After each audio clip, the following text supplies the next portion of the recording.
ৰঙিয়াৰ বিচেনালাত শ্বহীদ ভাস্কৰ কুমাৰৰ মৃত্যুতিথি পালন। দেশ মাতৃ সুৰক্ষাৰ সেৱাত নিয়োজিত হৈ অকাল মৃত্যুক সাৱটি লোৱা শ্বহীদ ভাস্কৰ জ্যোতি কুমাৰৰ মৃত্যুতিথি আজি ৰঙিয়াৰ বিচেনালাত অনুষ্ঠিত কৰা হয়। শ্বহীদগৰাকীৰ সমাধিস্থলীত তদুপলক্ষে পৰিয়ালবৰ্গৰ উদ্যোগত দিনজোৰাকৈ ৰূপায়ণ কৰা হয় কাৰ্যসূচী। এই উপলক্ষে পুৱাৰ ভাগত মঞ্চী পঞ্চালনেৰে কাৰ্যসূচী শুভাৰম্ভ কৰে অৱসৰপ্ৰাপ্ত অধ্যক্ষ গোলক চন্দ্ৰ তালুকদাৰ আৰু শ্বহীদ পিতৃ তথা অৱসৰপ্ৰাপ্ত গাঁৱৰ প্ৰধান যোগেন্দ্ৰ নাথ কুমাৰে। ইয়াৰ পিছতে শ্বহীদৰ প্ৰতিমূৰ্তিত মাল্যাৰ্পণ কৰে অৱসৰপ্ৰাপ্ত শিক্ষক পদ্মধৰ কুমাৰৰ লগতে পৰিয়ালবৰ্গই। কাৰ্যসূচীৰ অংশ হিচাপে দিনৰ ভাগত আয়োজিত ভাগৱত পাঠ অনুষ্ঠানত শ্ৰীমন্ত শংকৰদেৱ সংঘৰ ৰঙিয়া জিলাৰ প্ৰচাৰক মহিম মেধিয়ে আয়োজিত ভাগৱতী ৰূপে অংশগ্ৰহণ কৰে।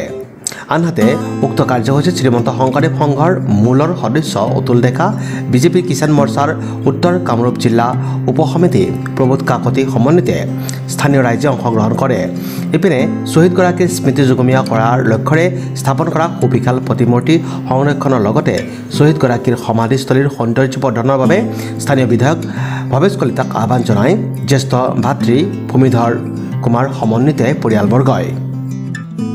আজি ত্ৰয়োদশ শ্বহীদ ভাস্কৰ জ্যোতি কুমাৰৰ আজি মৃত্যুতিথি উপলক্ষে পৰিয়ালবৰ্গই এটা সুন্দৰ পৰিৱেশেৰে প্ৰথমতে ৰাতিপুৱা বন্তি প্ৰজ্বলন, মাল্য অৰ্পণ কাৰ্যসূচী আৰু দ্বিতীয়তে আপোনাৰ ভাগৱত আয়োজন তেখেতসকলে কৰিছে। প্ৰত্যেক বছৰে তেখেতসকলে এনেকুৱা এটা মহান অনুষ্ঠান কৰি আহিছে। আমাৰ ভাস্কৰ জ্যোতি কুমাৰৰ মংগলৰ অৰ্থে আত্মাৰ সদ্গতিৰ বাবে মই বিশেষকৈ এই ক্ষেত্ৰত মই আহ্বান জনাম, অসম চৰকাৰক মই আহ্বান জনাম, অসম চৰকাৰে উত্তৰ ৰঙিয়া অঞ্চলৰ ভিতৰত এই প্ৰতিমূৰ্তিটো ইয়াতে স্থাপন হৈছে।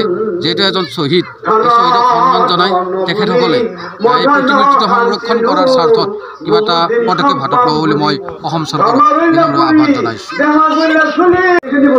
আমাৰ পৰিয়ালৰ যুগত এই প্ৰতিমূৰ্তিটো স্থাপন কৰিছিল 2013 বৰ্ষতে আৰু এতিয়ালৈ শ্বহীদগৰাকী মানে যিমান সৌন্দৰ্য বৰ্ধন মান কৰিছে।